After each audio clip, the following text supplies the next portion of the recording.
गर्मियों की खुली रसोई। एक तो इतनी गर्मी, ऊपर से सारा दिन किचन में खड़े रहो। इतनी गर्मी में ये किचन काटने को दौड़ता है। हाँ भाभी, बात तो आपकी बिल्कुल सही है। ऊपर से सबके कमरे में खाना पहुंचा कर आओ। ये लोग गर्मी में कमरे से नहीं निकलेंगे। हद हो गई। बच्चे भी इन भाइयों को देखकर बिगड़ रहे हैं। वर्क फ्रॉम होम ना हुआ, कोई बवंडर हो गया। परेशान कर रखा है। सारा दिन रूम में बैठकर काम करेंगे और वहीं बैठकर खाना भी खाएंगे। हाँ भाभी, और बार बार इन लोगों को चाय कॉफी बनाकर देने के लिए जाओ। दोनों बहुएं खाना बनाते बनाते बात कर रही थी, तभी अनीता ने आवाज लगाई।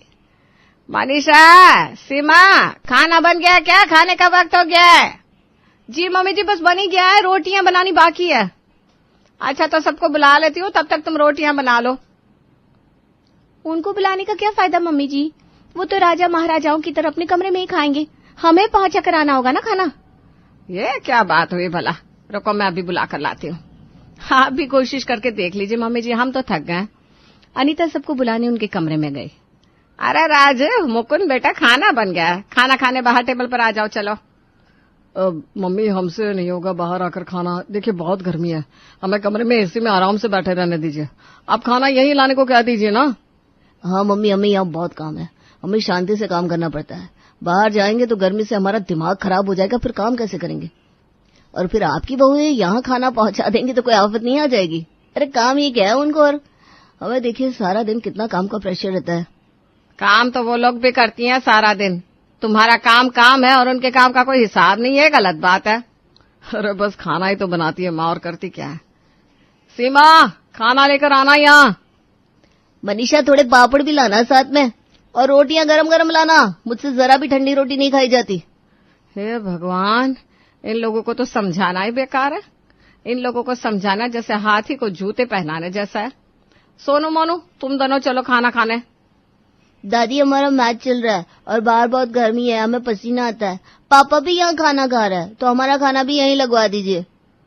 जैसे बाप वैसे बच्चे, सारे के सारे निकम्मे। पड़े रहने की आदत हो गई है ना। ये कहते हुए अनीता कमरे से बाहर आ गई। क्यों मम्मी जी, नहीं आए ना ये लोग? मुझे पता ही था नहीं आएंगे। मैं इनके कमरे में इनको खाना देकर आती हूँ। मैं अभी चलती हूँ। एक साथ सबको तू अकेले खाना कैसे देगी? 2 थाली तू ले ले, 2 मैं ले लेती हूँ। सीमा और मनीषा ने सबके कमरे में खाना पहुंचा दिया और जैसे ही बाहर आई सोनू ने आवाज दी, मम्मी जरा अचार तो दीजिए, अचार बिना मजा नहीं आ रहा। अब सीमा अचार देने सोनू के रूम में गई, तभी मुकुंद ने आवाज लगाई, खाना तो बहुत टेस्टी बना है, बस थोड़ा सलाद और ला दो मनीषा। और हाँ, उसमें ना जरा नींबू भी डालना, खाने का मजा सलाद के बिना अधूरा है। अब मनीषा सलाद काट कर लेकर गई, तभी मोनू को और रोटियां चाहिए थी। इसी तरह सीमा और मनीषा रसोई से कमरे तक बार बार दौड़ रही थी। बेचारी दोनों अब बुरी तरह थक चुकी थी और अनीता को ये सब देखकर अपने बेटों पर बहुत गुस्सा आ रहा था। ऐसे ही सबका खाना खत्म हुआ। फिर सीमा और मनीषा सबके कमरे से जूठे बर्तन लेकर आई, उनको साफ किया और फिर खुद खाना खाने बैठी। इन बेवकूफों की अकल तो ठिकाना लगानी पड़ेगी। इनको समझाना होगा कि घर की बहुएं भी थकती हैं। ये सब तो निकम्मे हो गए हैं, बेड से हिला भी नहीं जाता इन लोगों से। क्या कर सकते हैं मम्मी जी, अब तो सोनू और मोनू भी इनकी तरह टीवी के सामने पसरे पड़े रहते हैं, एक नहीं सुनते। हाँ, कुछ कहने जाओ तो कहते हैं पहले पापा और चाचू को समझाओ, वो भी तो ऐसे ही कमरे में रहते हैं। ये लोग समझ नहीं रहे, इससे इनके शरीर पर कितना प्रभाव पड़ेगा। और थोड़ा हिलना डुलना चाहिए, थोड़ा बाहर टहल कर आना चाहिए, पर नहीं, देख लो शाम होने को है पर मजाल ही अपने अपने कमरे से बाहर आ जाए। अब अनीता राजीव और मुकुंद को आवाज लगाती है, अरे राजीव, मुकुंद, आज शाम की चाय तुम दोनों बना लो। ये लोग खाना बनाकर थक गई हैं, तुम्हें बार बार जाकर कमरे में खाना भी देती हैं बेचारी, तो आज तुम लोग इन्हें चाय बनाकर पिलाओ। अब मम्मी ये सब हमको मत बोला करो, ये चूल्हा चौका हमसे ना हो पाएगा, इनकी ड्यूटी है, निभाने दो इन्हें। भैया सही तो बोल रहे हैं, हमसे इतनी गर्मी में किचन में जाने की उम्मीद भी मत करना। अरे अभी अभी तो ऑफिस का काम खत्म हुआ है, अब हम आराम से टीवी देखेंगे। इनको बोलिए ना मम्मी चाय बनाकर कमरे में ले आए। ये ऐसे नहीं सुधरने वाले, इनको सबक सिखाना होगा। पर कैसे मम्मी जी? बेटा, जब घी सीधी उंगली से ना निकले ना तो उंगली टेढ़ी करनी पड़ती है। वैसे ही हमें इन्हें कुछ टेढ़े तरीके से ही समझाना होगा, नहीं तो आगे जाकर सोनू मोनू भी अपनी बीवियों के साथ ऐसा ही बर्ताव करेंगे। वो बात तो सही है बिल्कुल मम्मी जी, पर हम करेंगे क्या? मैं सब समझाती हूँ। तुम दोनों एक काम करो, गैस छत पर लगा दो। कल से शाम का खाना हम खुले में छत पर बनाएंगे। ऐसा कहकर अनीता ने सीमा और मनीषा को अपना प्लान समझा दिया, जिसको सुनकर सीमा और मनीषा के चेहरे खिल उठे। अब प्लान क्या है वो तो आगे की कहानी में पता लगेगा। तो चलिए देखते हैं गर्मियों की खुली रसोई कैसे घर वालों की अकल ठिकाने लगाती है। अगले दिन सीमा और मनीषा ने रसोई ऊपर छत पर सेट कर ली। लीजिए मम्मी जी, हो गई तैयार हमारी रसोई छत पर, और शाम भी ढलने को है, तो अब लग जाओ काम पर। आज से हम खाना यहीं बनाएंगे, और याद है ना क्या करना है? जी मम्मी जी, सब अच्छे से याद है। आपने जैसा कहा है बिल्कुल वैसा ही होगा। बेटा एक काम करो, पहले शाम की चाय बना लो, चाय का टाइम हो गया है। और मोनू जरा चाय की पत्ती ऊपर छत पर दे जा।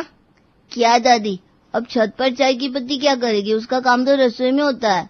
हाँ तो रसोई छत पर है बेटा। अब तेरी मम्मी और चाची को भी तो नीचे रसोई में गर्मी लगती थी, तो ऊपर खुले में रसोई डाल दी। जा बेटा जल्दी से चाय की पत्ती ले आ। हाँ अब ये नई आफत डाल दी दादी ने, खुले आसमान के नीचे रसोई। दादी मम्मी को बोला चाय की पत्ती नीचे आकर लेकर जाए। तेरी मम्मी के कमर में बहुत दर्द है बेटा, और मनीषा ज्यादा ऊपर नीचे करेगी तो थक जाएगी ना, फिर तुम सबके लिए खाना कौन बनाएगा? ठीक है दादी, लाता हूँ। अब मोनू ने नीचे किचन से चाय पत्ती ली और ऊपर जाकर चाय की पत्ती दे दी। ये लीजिए चाय पत्ती, जाऊँ मैं? अरे नहीं बेटा, अब आया है तो थोड़ा रुक जा, चाय बन गई है, बस लेता जा। दो जल्दी से चाय, तो मुझे जाना है, मेरी मूवी निकल जाएगी। यहाँ कितनी गर्मी है। यहाँ कहाँ गर्मी है, यहाँ तो मस्त ठंडी हवा चल रही है। तुम्हें आदत नहीं है ना बाहर की ठंडी हवा की, इसलिए तुम्हें गर्मी लग रही है। सोनू जरा तुम भी आ जाओ। ये चाय कब बनेगी आप लोगों की? आपने कहा था 5 मिनट में चाय बन जाएगी, यहाँ खड़े हुए मुझे आधा घंटा हो गया। ये चाय है कि बिरबल की खिचड़ी? बस हो ही गई चाय। वो क्या है ना, चाय को जब तक ठीक से उबालो नहीं तब तक उसका स्वाद नहीं आता। सोनू जल्दी आ ऊपर। क्यों, क्या हो गया? मैं क्यों आऊँ? ऊपर मोनू है ना, उससे बोलो जो बोलना है। अरे बेटा मोनू, ये चाय और नमकीन साथ में नहीं ले जा पाएगा, तू भी आ जा उसकी हेल्प करने, और आते टाइम ना जरा भुजिया का डब्बा लेते आना। मोनू 2 बार जाकर चाय ले आएगा, इसमें क्या बड़ी बात है? प्लीज मुझे उठने को मत बोलो। तुझे तो मैं कमरे से निकाल कर रहूंगी, बड़ा आया हुक्म चलाने वाला। अरे बेटा मोनू तेरा छोटा भाई है, कुछ तो सोच इसके बारे में। सीमा की बात सुनकर मोनू को भी सोनू पर गुस्सा आ गया। अरे मैं अकेले क्यों करूं? सोनू भैया मैं आपका छोटा भाई हूँ, कोई नौकर थोड़ी ना हूँ, आपको आना ही पड़ेगा। आप आइए, हम दोनों साथ में मिलकर चाय और नमकीन लेकर चलते हैं, वरना आज आपको चाय नहीं मिलेगी। मोनू की बात सुनकर अब सोनू के पास कोई चारा नहीं था। आता हूँ, रुको। अब आया ना ऊंट पहाड़ के नीचे। आजा बेटा, जरा मोनू की हेल्प हो जाएगी। सोनू जैसे ही छत पर आया, अनीता ने कहा, हाय मेरे घुटने का दर्द, मुझसे तो बार बार चढ़ा उतरा नहीं जाता। सोनू बेटा जरा चीनी का डिब्बा ला दे नीचे से, लाना ही भूल गए हम, चाय में चीनी डालनी बाकी है। मैं कब से यहाँ खड़ा हूँ और अभी तक चाय नहीं बने? क्या कर रहे हैं आप लोग? अरे बेटा बस बन गई है, चीनी डालनी बाकी है। सोनू तू जा जल्दी से नीचे से चीनी का डब्बा ले आ। अरे ये क्या चल रहा है, बिना मतलब के दौड़ा रहे हो।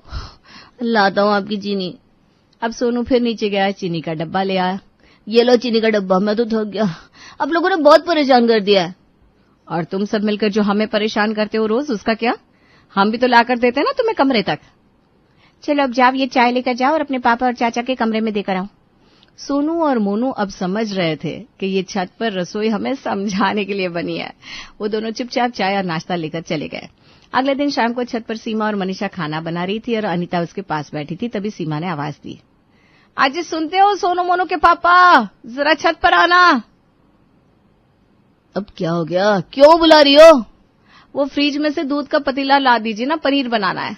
मुझसे तो दूध लेकर ऊपर नहीं चढ़ा जाता, गिर जाएगा। अरे सोनू मोनू से कह दो, मेरा दिमाग क्यों खा रही हो? ऑफिस अभी अभी खत्म हुई है, अब जरा आराम करने दो। तो बेटा सीमा कौन सा तुझे हल जोतने को कह रही है, एक दूध का पतीला है तो लाना है। मुझसे नहीं हो पाएगा, मुझे कमरे के बाहर गर्मी लगती है, मैं एसी में ठीक हूँ, पसीने आ जाएंगे। मम्मी यार समझा करो।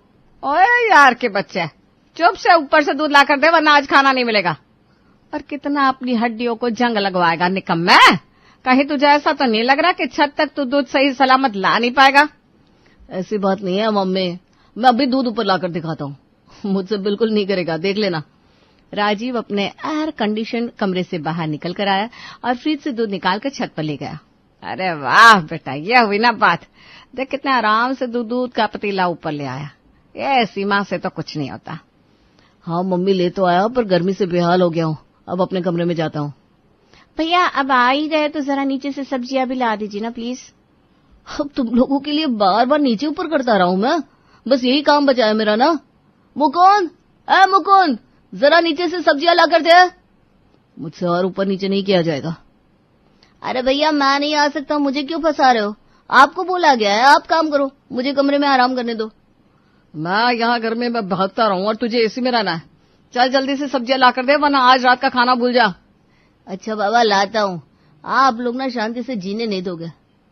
अरे मनीषा और भाभी को क्या जरूरत थी छत पर रसोई करने की? अच्छी भली रसोई तो है यहाँ नीचे घर में। तो सब्जियां लेकर आ, इन्हें भी गर्मी लगती है रसोई में। तुम्हारी तरह कमरे में बैठकर ठंडी हवा तो खा नहीं सकती, इसीलिए गर्मियों में खुले में रसोई की है, ताकि हवा भी लगती रहे और खाना भी बनता रहे। अब मुकुंद के पास और कोई चारा नहीं बचा था। उसने छत पर जाकर सब्जियां दे दी और जैसे ही वहां से आने लगा, सीमा ने कहा, अरे रे रे, ओहो, ये तो बड़ी गलती हो गई। इसके बिना खाना कैसे बनेगा? अब क्या भूल गई? अरे नमक का डब्बा यहाँ है ही नहीं। जरा आप दोनों में से कोई भी नमक का डब्बा ला दीजिए ना नीचे से। उफ, अब नमक का डब्बा भी ला कर दो इन्हें। अरे सब कुछ ध्यान से ऊपर लाना चाहिए था ना। ठीक है ना, भूल गई तो भूल गई, क्या कर सकते हैं। तुम दोनों जवान हो, भाग कर जल्दी से ला दो नमक, वरना फीका खाना बिल्कुल अच्छा नहीं लगता। अरे यार, आज तो इन लोगों ने बैंड बजा दिया। मुकुंद अब फिर से नीचे गया और नमक का डब्बा लाकर सीमा को दिया। ये देखिए, आपके लिए कितना आसान था, कितने जल्दी से नमक ला दिया। अब मुझे जो भी मंगवाना होगा ना, मैं मुकुंद भैया को ही बोलूंगी। अरे राजीव, तू कहाँ चल दिया बेटा? अब जब ऊपर आ ही गए हो तो ताजी हवा थोड़ी खा लो और मेरे पैर भी दबा दे यार, बहुत दर्द कर रहा है। मुझे ताजी हवा नहीं खानी, मुझे अपने कमरे में जाना है। अरे तू तो ऐसे कर रहा है जैसे कमरे में ही तेरी दुनिया है। अच्छा मत खा ताजी हवा, मेरे पैर तो दबा दे जरा। मुकुंद तो भी आ जा, एक पैर राजीव दबाएगा, एक पैर तू दबा दे। ये अच्छी मुश्किल है, पता नहीं ये लोग कौन से जन्म का बदला ले रहे हैं। आज तो इन लोगों ने कसम खाई है कि चैन से जीने नहीं देंगे। हाँ भैया, मुझे तो लगता है ये इनकी साजिश है हमें सबक सिखाने की। जैसे हम इन्हें हर काम के लिए बार बार अपने कमरे में बुलाते थे, वैसे ही ये भी हमें बार बार भगा रही है। मुकुंद, बात तो तुम्हारी सही है, मुझे भी दाल में कुछ काला ही लग रहा है। अरे क्या खुसुर पुसुर चल रही है दोनों भाइयों में? चलो जल्दी से आकर मेरे पैर दबाओ। कुछ बोलती नहीं हो तो सर पर चढ़ गया हो। राजीव और मुकुंद अब बुरे फंस चुके थे। वो दोनों छत पर बैठकर अनीता के पैर दबाने लगे। तभी मनीषा ने सीमा से कहा, भाभी, मम्मी जी का आइडिया तो काम कर रहा है, इन्होंने मैं बड़ा परेशान किया है। अब इनकी क्लास लगती देखकर मुझे बड़ा मजा आ रहा है। हाँ मनीषा, मेरे कलेजे को तो ठंडक मिल रही है इनको कमरे से बाहर छत पर देखकर, और कैसे बार बार भागना पड़ रहा है इन्हें। मुझे तो मजा ही आ गया। बस अब इन लोगों को अपनी गलती का एहसास हो जाए। वो तो ठीक है भाभी, पर सोनू मोनू को भी सबक सिखाना है ना, और आधा तो कल सिखा दिया उन्हें। कैसी उनकी हालत खस्ता हो गई थी, बाकी का काम आज करते थे। हाँ मनीषा, सोनू मोनू को आवाज लगाते हैं। सोनू मोनू, कहाँ हो दोनों? जल्दी ऊपर आओ। हम पढ़ रहे हैं, हमें डिस्टर्ब मत कीजिए मम्मी, पढ़ने दीजिए। मुझे पता है तुम दोनों कोई पढ़ाई वढ़ाई नहीं कर रहे हो, मैंने अभी तुम लोगों को सोशल मीडिया पर ऑनलाइन देखा है। चलो ऊपर आ जाओ। अरे ये क्या है, बिना मतलब क्यों परेशान कर रहे हैं? देखो तुम्हारे पापा और चाचा कितना काम कर रहे हैं, तुम्हें उनकी हेल्प करनी चाहिए ना। और मैं तुम दोनों के लिए मैंगो शेक बना रही हूँ, पीना हो तो आ जाओ ऊपर। वाह, मैंगो शेक, हम अभी आते हैं। अब आ रहे हो तो फ्रिज में से मैंगो लेते आना, उसके बिना मैंगो शेक कैसे बनेगा? ये देखो फिर इनका काम शुरू। मैं सच कह रहा हूँ, ये हमें जानबूझकर परेशान कर रहे हैं। पर सही भी है ना, इतना ऊपर नीचे करके मुझे समझ में आया कि हम जब मम्मी और चाची को बार बार कमरे में बुलाते थे, कभी खाना लाने कभी पानी देने, उनको कितनी दिक्कत होती होगी ना। हाँ, वो दोनों हमारे लिए खाना बनाती है, हमारे सारे काम करती है, और हम है कि उन्हें समझती ही नहीं। हमें उन्हें समझना चाहिए, एक साथ टेबल पर बैठकर खाना खाना चाहिए। बिल्कुल सही कहा। सोनू और मोनू बातें करते हुए आम लेकर छत पर पहुंचे। उन्हें अपनी गलती का एहसास हो चुका था। मम्मी, चाची, ये लीजिए आम, और हमें माफ कर दीजिए, सॉरी। हमें समझ में आ गया है, जैसे हम अभी परेशान हो रहे हैं, वैसे हम जब आपको हमेशा कमरे में खाना देने, पानी देने या और कोई सामान देने बार बार बुलाते हैं तो आपको कैसा लगता होगा। आगे से हम लोग ऐसा नहीं करेंगे। हाँ, अब से हम टेबल पर आकर खाना खा लेंगे और अपनी चीजें खुद ही ले लेंगे, आप लोगों को परेशान नहीं करेंगे। तभी राजीव और मुकुंद भी कहते हैं, हाँ सीमा, अब मैं भी टेबल पर सबके साथ बैठकर खाना खाऊंगा और कभी कभी तुम्हारी हेल्प भी करूंगा। मनीषा, हमें समझ में आ गया है कितनी तकलीफ होती है जब किचन का काम करते हुए तुम लोगों को बार बार कमरे में भागना पड़ता है। ये हुई ना बात, आखिर तुम्हें समझ में आई क्या? बेटा, ये सीमा और मनीषा भी ना इंसान है, इन्हें भी गर्मी लगती है, थकान होती है, फिर भी ये इतनी गर्मी में तुम्हारे लिए अच्छा अच्छा खाना बनाती है। तुम दोनों को इनकी इज्जत करनी चाहिए। आज मैं खुश हूं कि तुम दोनों को अपनी गलती का एहसास हो गया।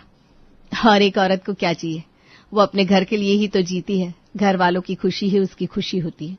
सारा दिन काम करती है, घर वालों की सेवा करती है, बदले में चाहिए तो सिर्फ थोड़ा प्यार और इज्जत।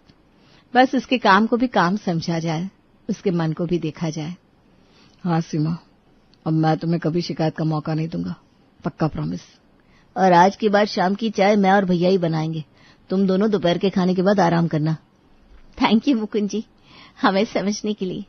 चलो भाई, अंत भला तो सब भला। आज हम सब साथ बैठकर गर्मियों की खुली रसोई में खाना खाएंगे।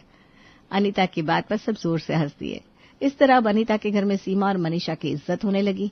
अब सब उनसे बहुत प्यार करते थे।